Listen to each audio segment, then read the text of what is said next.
gives me great pleasure to welcome our child protection partners this morning. Today's signing of Interagency Guidelines on child abuse, neglect and abandonment is indeed a milestone which will have partners singing the same tune and working towards the same goals when it comes to protection of our children. As mentioned earlier, this all began back in 1999 when the Fiji Police Force felt a need to provide guidance for protective workers and police, where joint investigations were required on cases of child abuse and neglect. So they developed protocols with the relevant government agencies.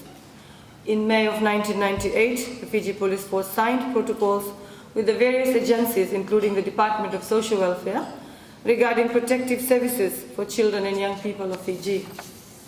The protocols outline the statutory responsibilities of the Fiji Police Force and all the other government agencies working with children. The whole purpose of the protocol was to improve the provision and delivery of services to young children and young people who have suffered or are likely to suffer harm due to physical, sexual, emotional or psychological abuse or neglect to the families. However, the protocol lapsed in 1999 and was never renewed or reviewed again. Over the years, the interagency partners who are here today have discussed at length of a need to draft a new interagency guidelines, and it has taken us almost 16 years to get to this point. Long 16 years. After the first draft of these guidelines were developed in 2012, the Interagency Subcommittee of National Coordinating Committee of Children reviewed and edited this document. And then in early September this year, the last consultations were held with a cross-section of persons from various ministries and NGOs.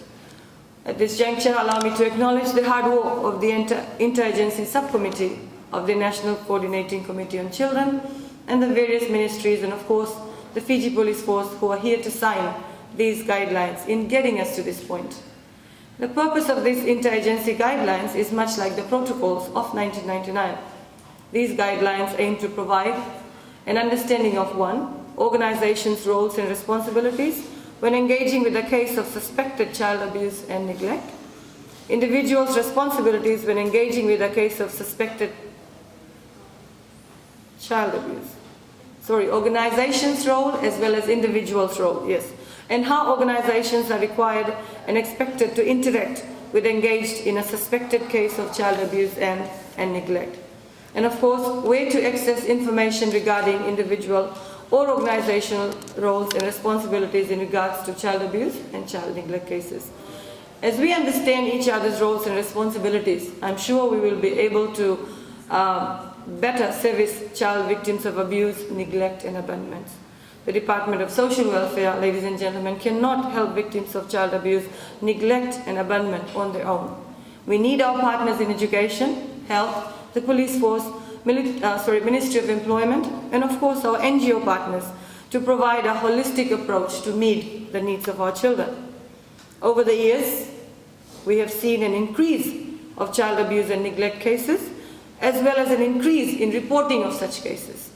And now, more than ever before, child victims need to receive the best coordinated services to help them become empowered and fit into our society.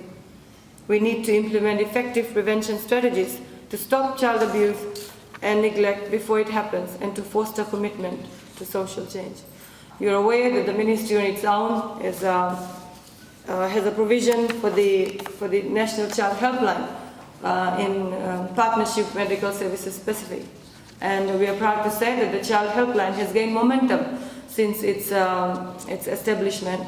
And of course, if I may repeat that we are very serious about raising awareness and ensuring that we try to reduce or eliminate or totally get rid of child abuse and neglect cases within our homes and our communities.